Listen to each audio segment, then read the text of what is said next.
Foi, vai lá. Então, bora retomar de onde a gente parou. Você tem que autorizar aí o compartilhamento.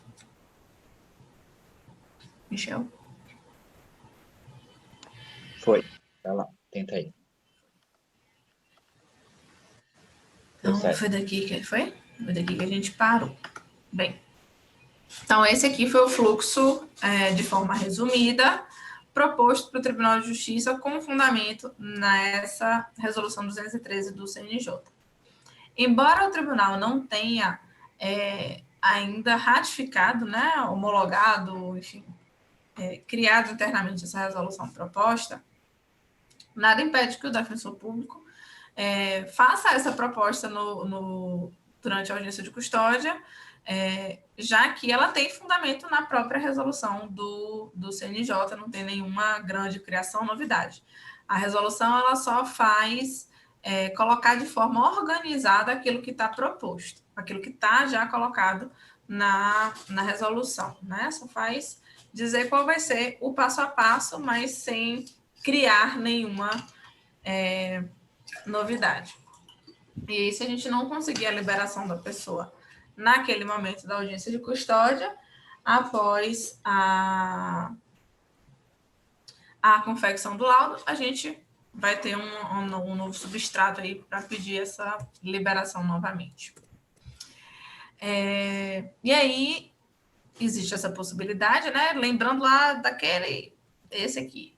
Se a gente fala que tem esse fluxo de audiência de custódia, a gente tem uma nova proposta para esse fluxo de audiência de custódia, a gente tem também um novo fluxo para as possibilidades de transferência entre unidades prisionais. Quanto à ordem judicial, vou logo adiantar que, normalmente, quando a pessoa está em liberdade e essa ordem judicial surge meio do nada, sem nenhuma audiência de custódia, ela decorre da aplicação da medida de segurança em internação. E é muito comum ver casos de colegas que não apelam dessas decisões. Não aplicou a medida de segurança, ele é inimputável, tem que aplicar mesmo. Mas se essa medida de segurança ela é aplicada na forma de internação, você tem substrato para uma apelação.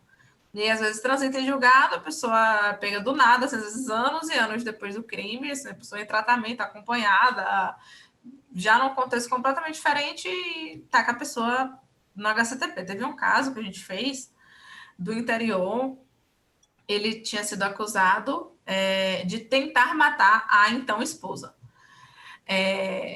E aí o juiz só foi julgar esse processo quase 20 anos depois. Durante esses 20 anos, ele ficou fazendo acompanhamento no CAPS de uma cidade próxima, que se não me engano era Salgueiro.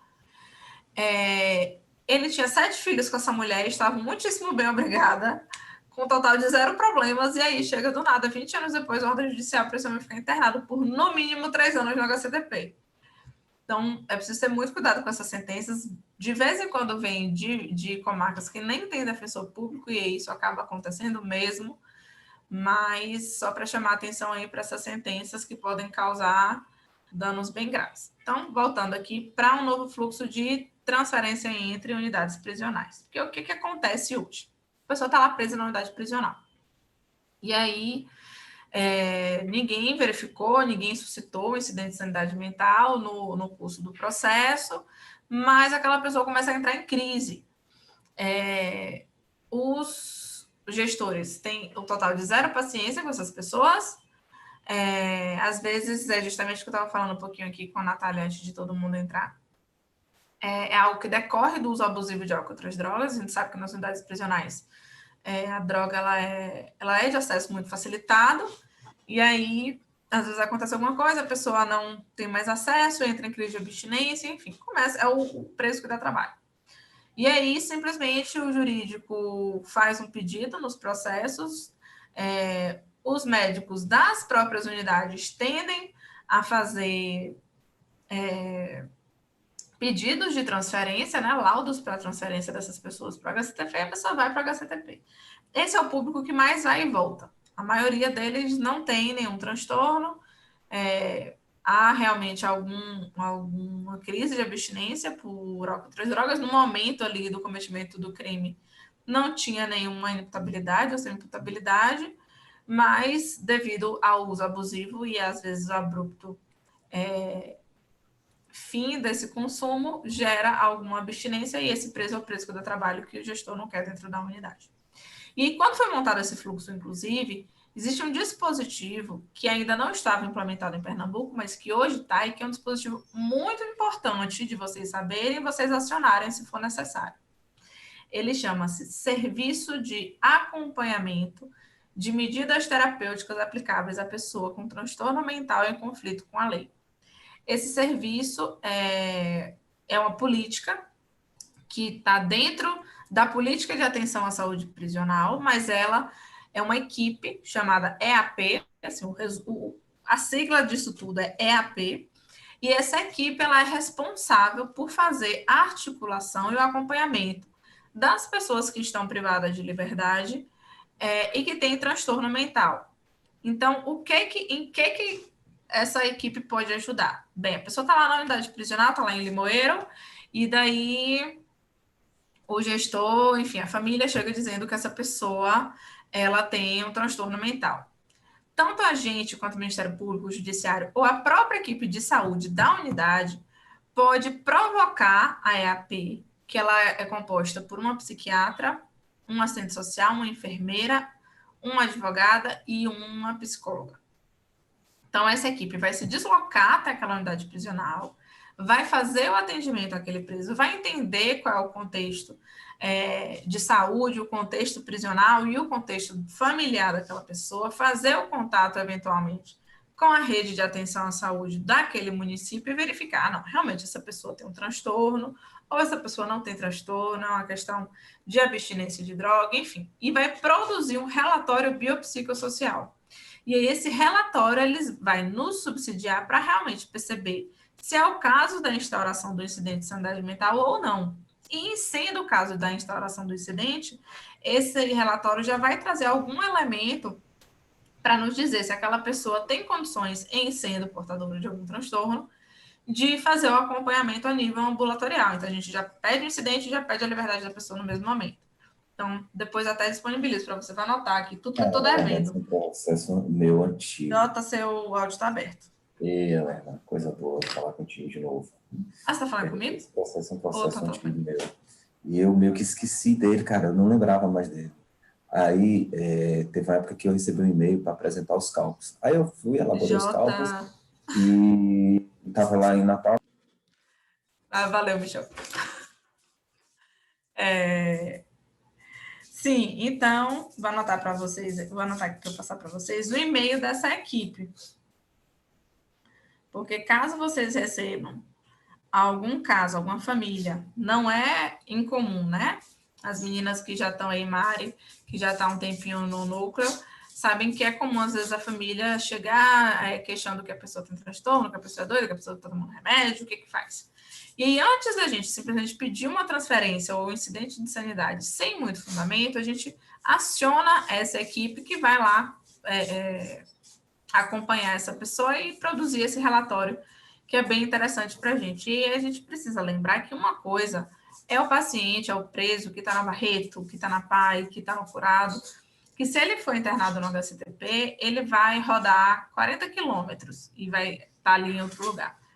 Às vezes o preso está em Petrolina, está em Salgueiro, está em Arco Verde, em locais extremamente distantes, e ele é transferido para o HCTP. E essa família que conseguia visitar no presídio ali perto, gente, deixa eu só abrir a porta aqui para o meu cachorro sair, porque ele está rodando aqui em volta de si mesmo, querendo sair antes que ele faça besteira aqui dentro do quarto, rapidinho.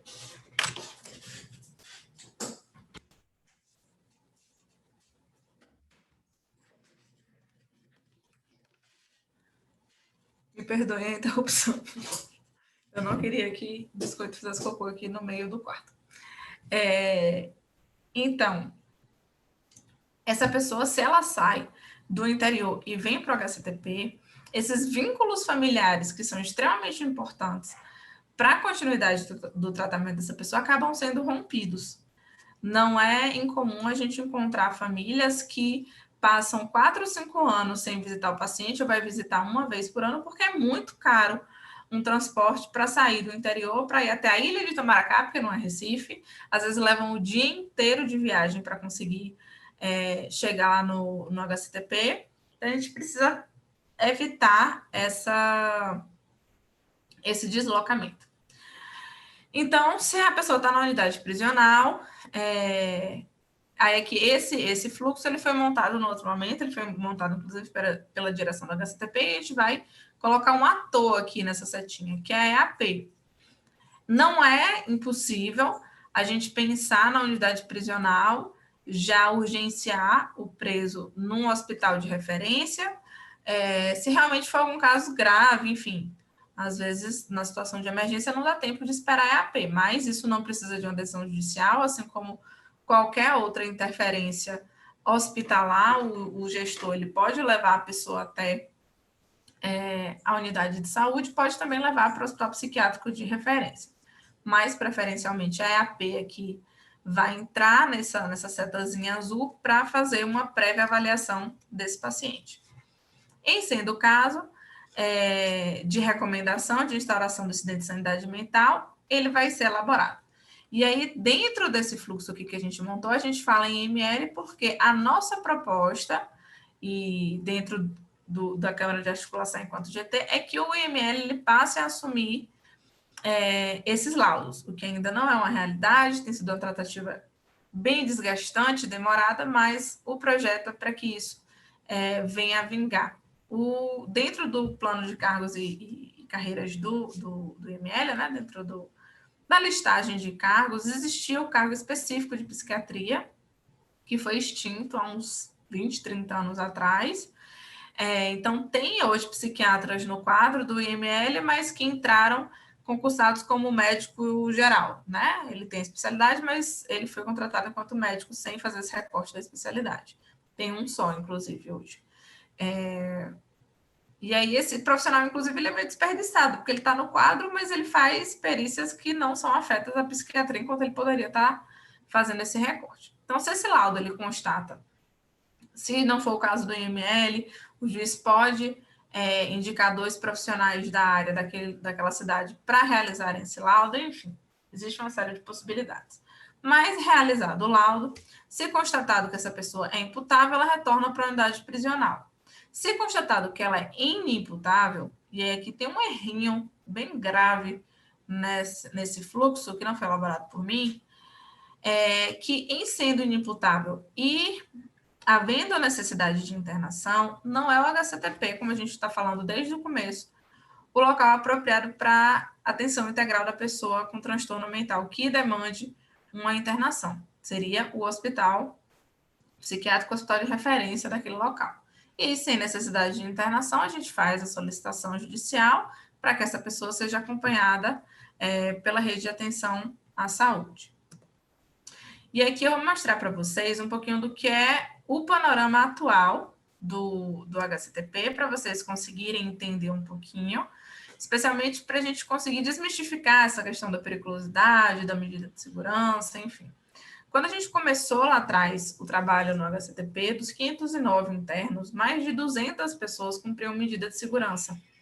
E a partir do momento em que a gente passa a ter um trabalho mais efetivo na execução penal, de acompanhamento, de rotinas, a gente passou a ter hoje cerca de 50 pessoas em cumprimento de medida de segurança. 50 homens e uma mulher, né? Porque ainda tem esse detalhe.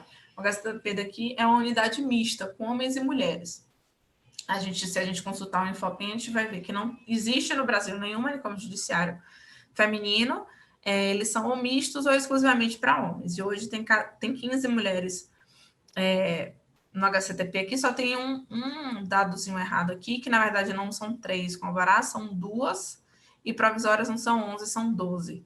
Porque uma de alvará saiu, foi para uma residência terapêutica, e chegou mais uma presa provisória.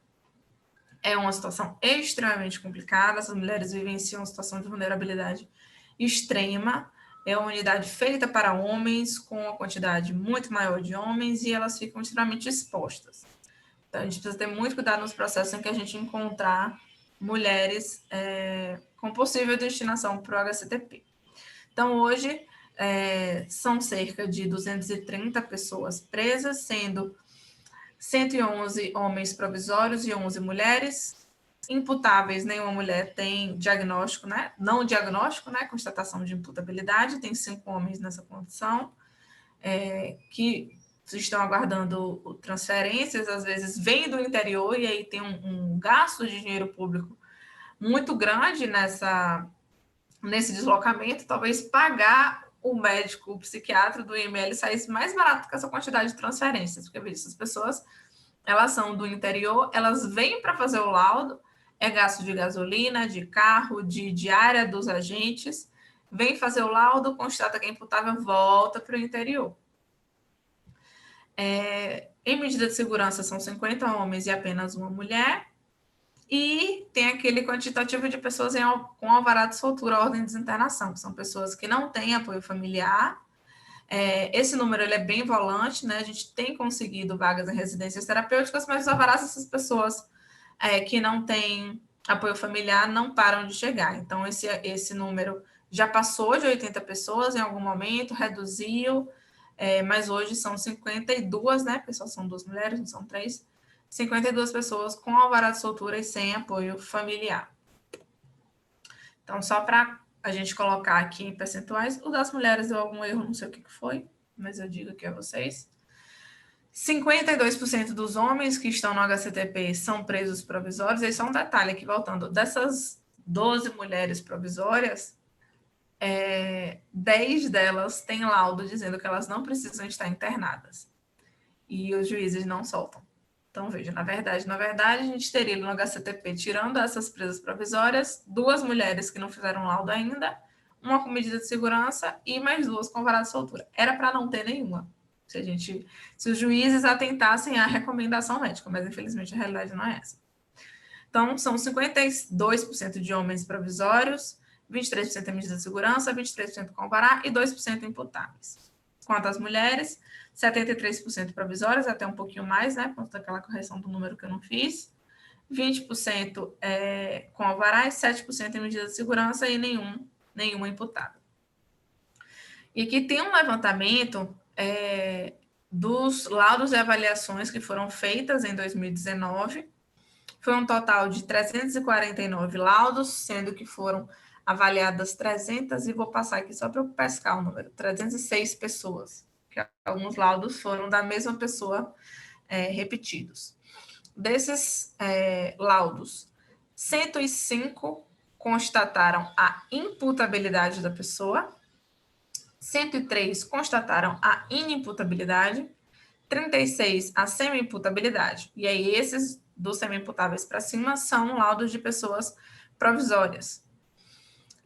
62 foram os laudos de verificação da cessação da periculosidade, que é o laudo feito, o nome do laudo feito dentro da medida de segurança, tendo 47 constatado que aquela pessoa não precisava mais estar internada e 15 que ainda demandava a internação.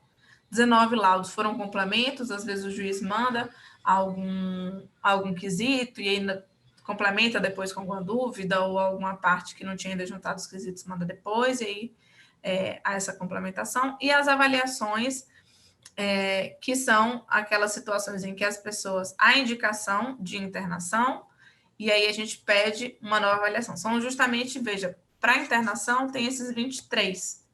São justamente, provavelmente, esses 23 que, com o passar de 3, 4 meses, eu peço uma nova avaliação para uma atualização de qual é a indicação. Na maioria das vezes, na primeira avaliação, o médico já recomenda a alta. É muito difícil que a gente tenha laudos repetidos indicando a internação. Muito difícil mesmo. Acho que hoje a gente tem 4 ou 5 pacientes, 4 eu tenho certeza, que têm reiterados laudos pela internação, mas o resto todo dos 200 e lá vai, a indicação é pela alta.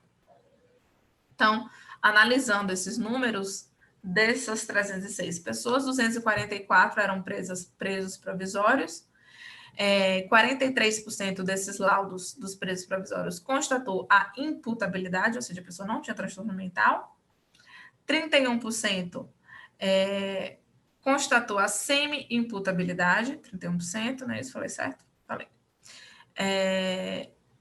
E 24% constatou a inimputabilidade. Não, minto. Falei fora da ordem aqui. JCV, isso vai me matar. 43% constatou imputabilidade, 15% a semi-imputabilidade e 40%, que é esse laranjinha com cinza aqui, constatou a inimputabilidade. Sendo que esses 31% recomenda tratamento lutorial e 9% internação. E 2% são esses que não constou. Às vezes acontece, é bem difícil, mas às vezes acontece do médico não responder qual é o tratamento apropriado. Normalmente entra justamente naquelas complementações que eu peço para voltar, ele complementa. Quanto a 62 pessoas que foram avaliadas em medida de segurança, 76% constatou que não precisavam mais estar internadas e 24% que ainda precisavam estar internadas. Desses 76%, a maioria já não está mais lá. Os processos de execução de medida de segurança têm sido andado muito rápido. Quando a gente faz o pedido, com 15 dias já tem a decisão ali dentro do processo. Tem sido bem ágil. Bem, eu anotei aqui uma coisa que não estava na apresentação, mas que talvez seja interessante a gente falar, que é sobre a possibilidade de conversão da pena em medida de segurança. Vocês que estão no atendimento do núcleo podem perceber, né, essa possibilidade por meio de atendimento familiar ou, às vezes, o envio de laudos dos médicos das unidades para os processos, indicando que aquela pessoa tem transtorno, enfim. Hoje o fluxo é havendo a transferência da pessoa para o HCTP, para que seja feito o laudo de conversão de pena em medida de segurança. E aí o médico vai dizer se durante o curso daquela medida de segurança surgiu algum adoecimento mental. Na maioria dos casos, o que o médico constata é que tem um transtorno, mas ele não sobreveio, ele era pré-existente ao cometimento do delito. E isso faz com que o juiz ele não possa fazer a conversão, já que o requisito legal ele não está presente, mas eu não sei nem quem foi que falou sobre isso comigo esses dias. Acho que foi alguém do CPFAL. Acho que foi. Em que a doutora Orleide deferiu uma prisão domiciliar para uma pessoa que tinha transtorno, era anterior, então ela não podia converter, mas a própria vivência do presídio, a vivência carcerária fazia esse adoecimento piorar. E essa pessoa eventualmente tinha algumas crises, chegou a tentar se matar, enfim. Então, ela deferiu uma prisão domiciliar. E aí tem o caso que realmente sobrevém, né, o adoecimento durante a prisão. Essa pena pode ser convertida em medida de segurança. E aí é sempre atentar para ver se esse laudo que atesta que a doença sobreveio já indica também qual o tratamento apropriado. E se eventualmente o médico disser, não, a pessoa realmente ela adoeceu durante o cumprimento da pena, ela precisa... esse adoecimento ele surgiu, mas ela não precisa ficar internada. Então, a gente pede que haja a conversão para medida de segurança em tratamento ambulatorial. Tiveram alguns casos da primeira vara que foram convertidas dessa forma. Na segunda vara, já verifiquei casos em que o juiz converteu a internação, eu agravei e ele reformou. E aplicou em tratamento ambulatorial diante da recomendação médica.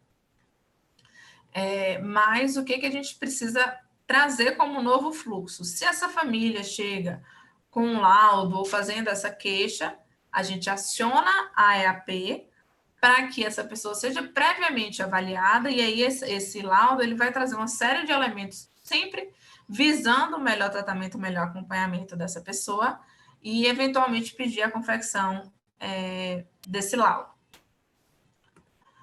Eu coloquei aqui algumas referências legais para que vocês possam, enfim, estudar um pouquinho mais sobre o assunto.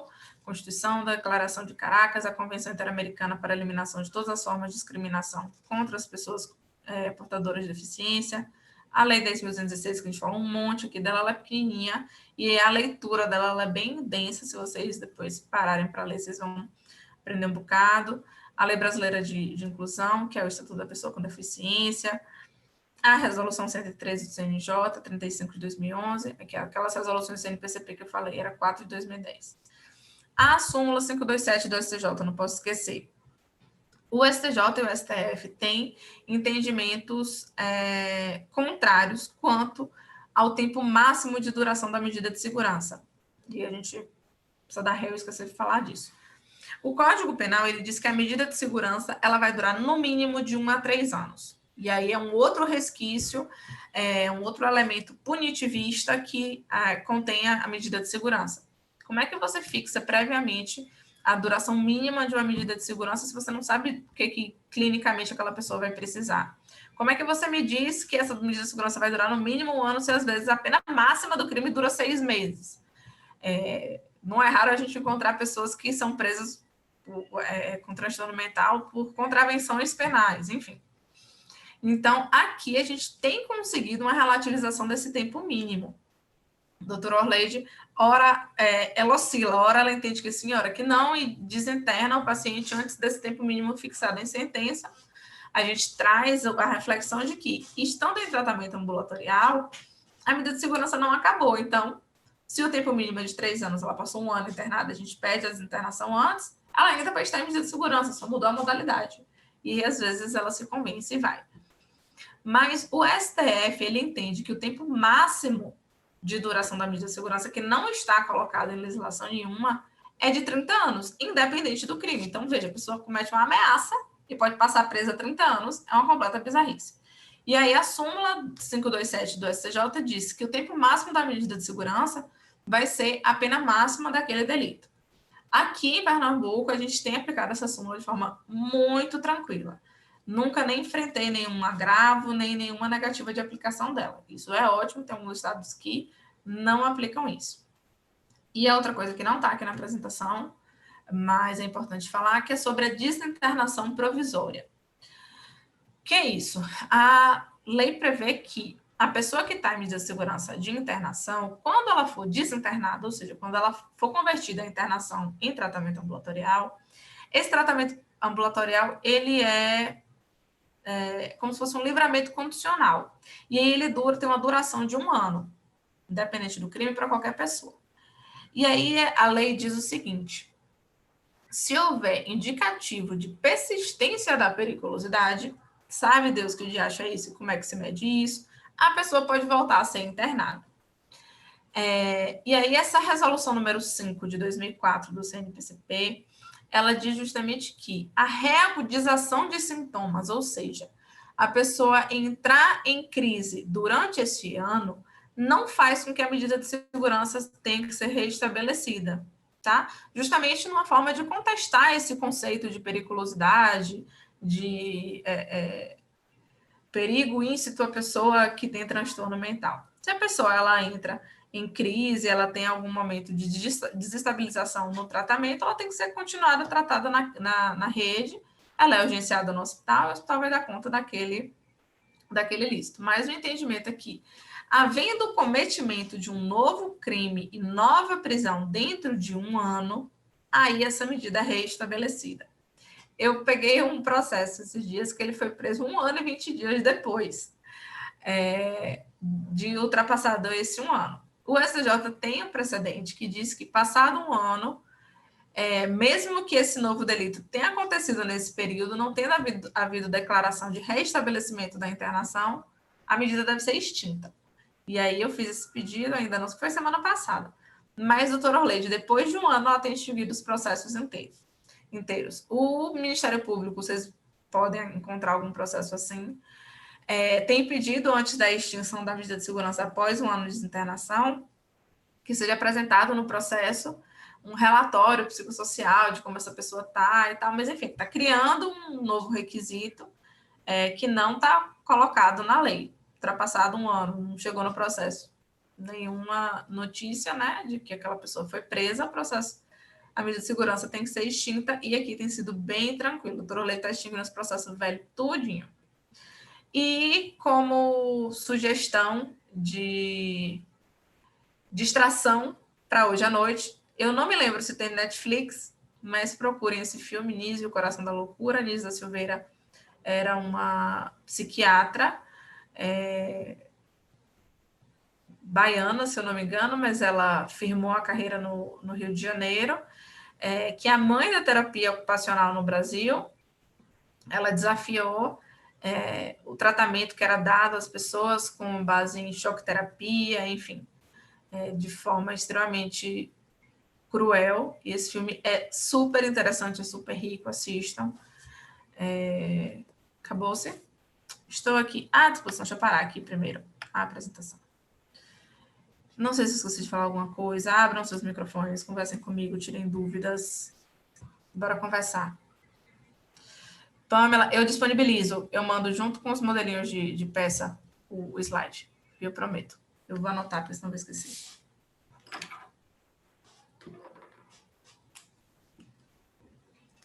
Eu tô devendo a vocês botar aqui. Oi. Pode deixar que eu cobro, Carol, também, para você não esquecer. Inclusive, a Mari está esquecendo, eu vou cobrar dela também. Ela não mandou esse material lá do final da quinta e da sexta-feira. Eu mando.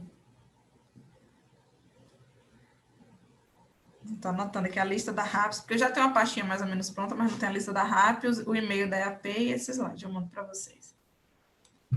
Nenhuma dúvida, minha gente, não é possível. Abram seus microfones e dialoguem comigo. Esse negócio de apresentar em Zoom deixa a pessoa muito solitária.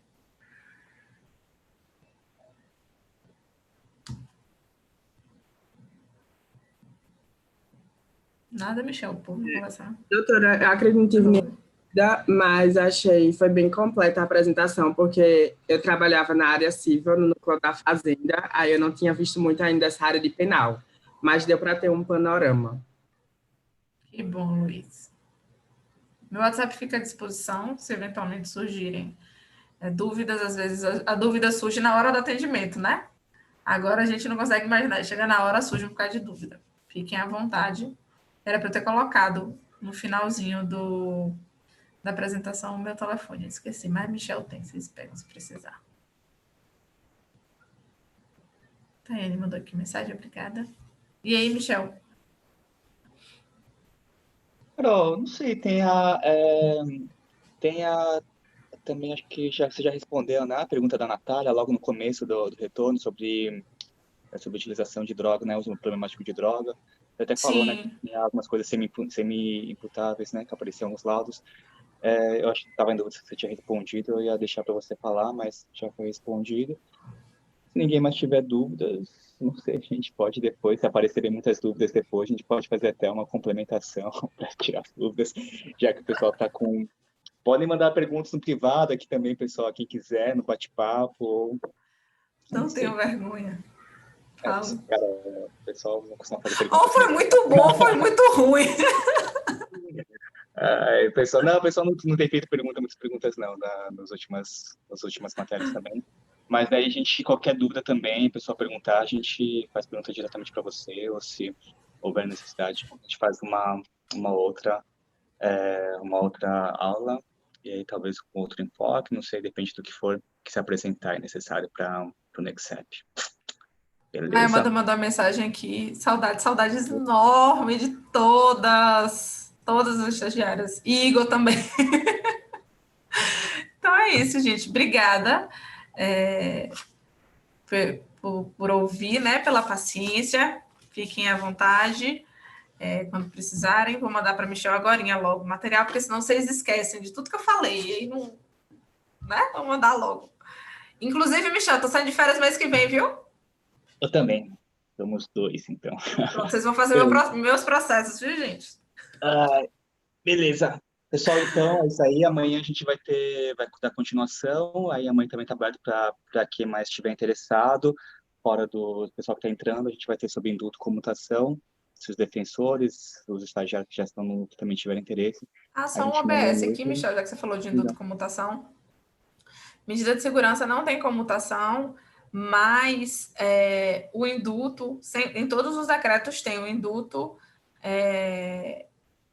com base na pena máxima, que a gente aplica aquela súmula 527, mas quando, vocês vão ver amanhã e aí vocês já vão lembrando, quando houver conversão de pena em medida, lembra que você pode fazer a comutação antes da conversão, com base na pena, até porque a medida de segurança da conversão da pena em medida, ela não vai durar no máximo a pena máxima, vai durar no máximo a pena aplicada. Esqueci de falar isso. Beleza, show de bola.